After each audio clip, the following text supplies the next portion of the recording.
Imagine living in a world where there is only fighting. Imagine living in a world where the only answer is pain. Imagine living in a world where all you're taught how to do is survive.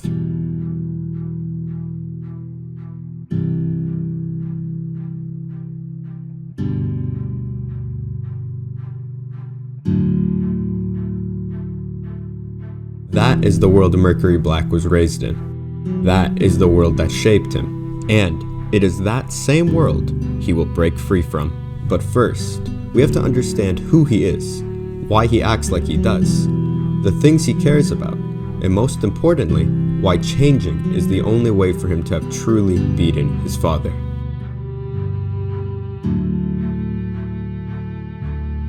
Mercury's upbringing was far from pleasant. Every day, he was subjected to training from his alcoholic father, which in truth was nothing more than beatings. His semblance, the representation of his soul, was ripped out of him by his own father, never to be returned. He was raised into becoming a killer from birth, having no choice in the matter of what or who he wanted to become. This cycle continued and worsened until it eventually led to him losing his own legs, causing him to snap and finally fight back. He killed his father in battle, and for once was finally free, until, of course, mere moments later, where he was found by Cinder Fall and her own victim of abuse, Emerald Sustri, after a brief talk. With severe sustained injuries and nowhere else to go, Mercury decided to join Cinder. Of course, Cinder made it sound like he had a choice, but as we've seen with Neo, Roman, and Adam, Cinder would have forced him to join her anyways. This upbringing is crucial to understanding Mercury's character. It explains why he's always so bemused with most others' suffering. This is not to say, oh, don't be angry at Mercury for finding the fall of Beacon funny, because that absolutely is not my intention. This is more here to point out that he's a twisted kid precisely because he was abused on the daily and only taught how to fight and kill. He was bound to grow messed up. And to anyone who is way too defensive over Mercury, yes, he is messed up, but unlike other characters in the show, he has shown moments of humanity in the present day and has a clear capacity to change and become better. Again, not excusing him. But it's important to note that his, type of humor was shaped by the world's worst comedian.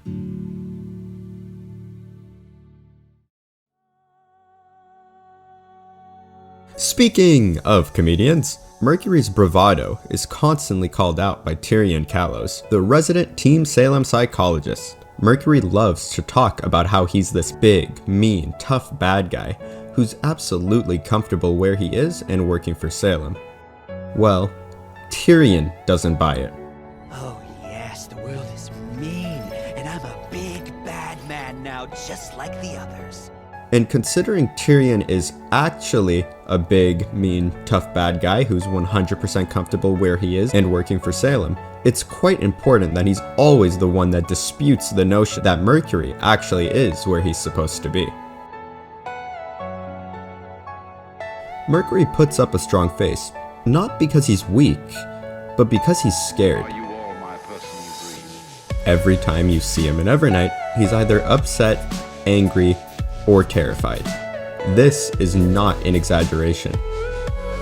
He is lying to himself that he's happy where he is because he knows nothing other than violence. But even more importantly, he knows better than to mess with the top dog. This once again returns to his upbringing. Told you that was crucial.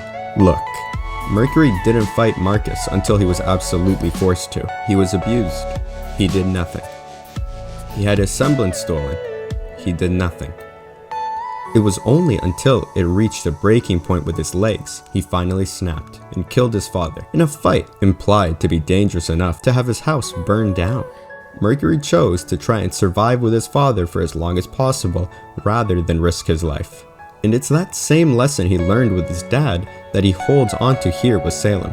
As Mercury said himself, "You told me yourself, Hazel tried. He failed and he got in line. Big guy's not gonna pick fights he can't win. Neither should we." So what's changed about Mercury's situation? What's actually different from living under Marcus to becoming Tyrion's favorite chew toy? Well, now he has something other than himself to care about.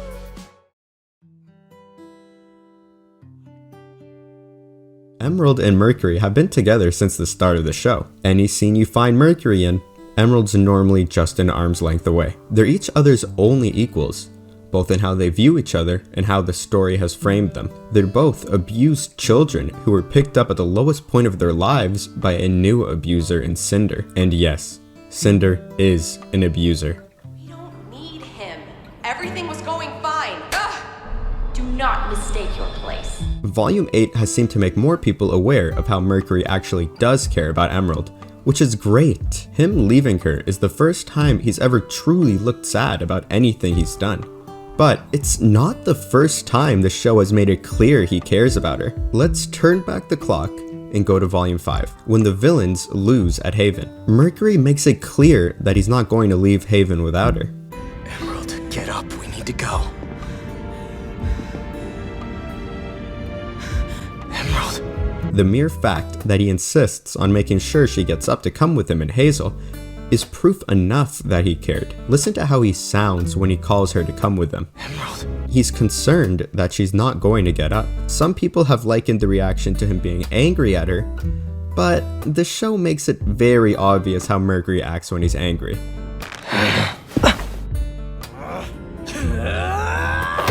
You don't know me. This wasn't anything like that. It was genuine concern. Then, in Volume 6, he stands up to Tyrion to defend her.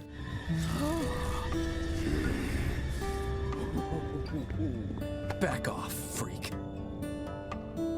There is absolutely no reason for him to have done this if he didn't care about her, especially since we know Tyrion is so much stronger than Mercury, which makes him standing up for Emerald here so out of character of what we know of him. If he was so nonchalant about Emerald, he wouldn't have stuck his neck out.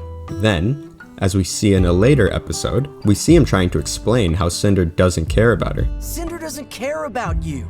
She doesn't care about either of us. How he opened up to her about his past in a scene that feels extremely similar to the one between Blake and Yang in Burning the Candle. What with the lighting and how it is the same concept of one partner using their backstory to get through to the person they care about. And how he seems genuinely upset in Volume 8 when he sees that Emerald is still obsessing over the person that physically abuses her and emotionally neglects her. Would you stop trying to protect her already?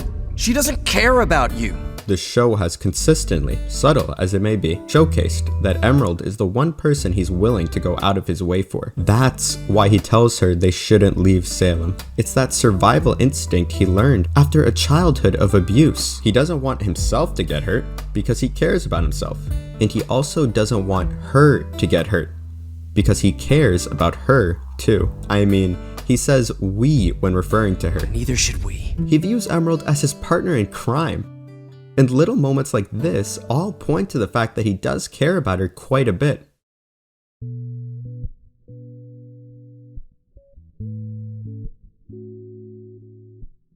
But now that's been ripped away from him. He's been made to leave the one person he cares about to join Tyrion, a man who is everything Mercury has tried to pretend he is, an emotionless killer who's perfectly fine working for Salem on a plane ride to Vacuo. Tyrion is essentially Mercury's new Marcus, an adult figure who looms over him who does nothing but hurt and belittle him. Now, come along, Mr. Black. No respect, no love, nothing. The show puts them together, in my mind, to directly spit on what Mercury has been saying to himself. That he's this monster who can do nothing else. Mercury will be face to face with the person he said he is, and I think he'll reject it. That rejection will be ignited by Emerald, who I believe will find herself this year after realizing Cinder doesn't care about her. And when she does that, the only thing left for her to do in the story is find Mercury and make sure to save him before he's forever lost as well. At the end of the day, all of this doesn't change one simple fact.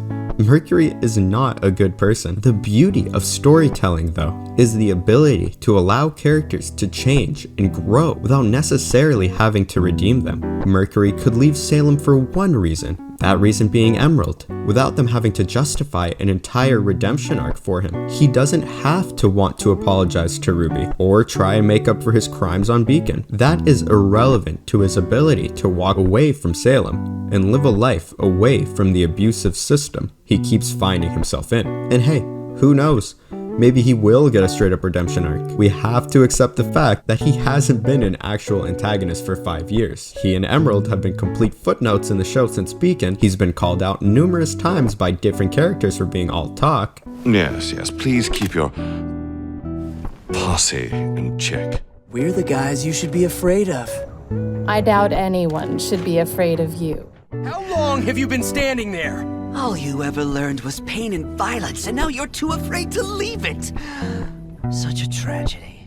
And whenever he's tried to do anything villain-like post Volume 3, it's not really been successful. Mercury is a boy who freed himself from his chains, only to then walk into a shiny pair of handcuffs moments later. The difference now, though, he's no longer the only person he has to worry about. If Emerald breaks free from Cinder this year, you can bet good money Mercury won't be far behind her. Hope you enjoyed this analysis. It's been a while since I've done anything analyzing the show, so I figured now that we're in a mini hiatus, this was as good a time as any. I plan on doing Cinderfall next, but if you're interested in any other character instead, let me know down below. Maybe I'll do a poll or something. Be sure to like the video if you enjoyed, subscribe if you want to see more content like this, and leave a comment if you have anything you'd like to add to the discussion. I'll catch you guys in the next one. Bye!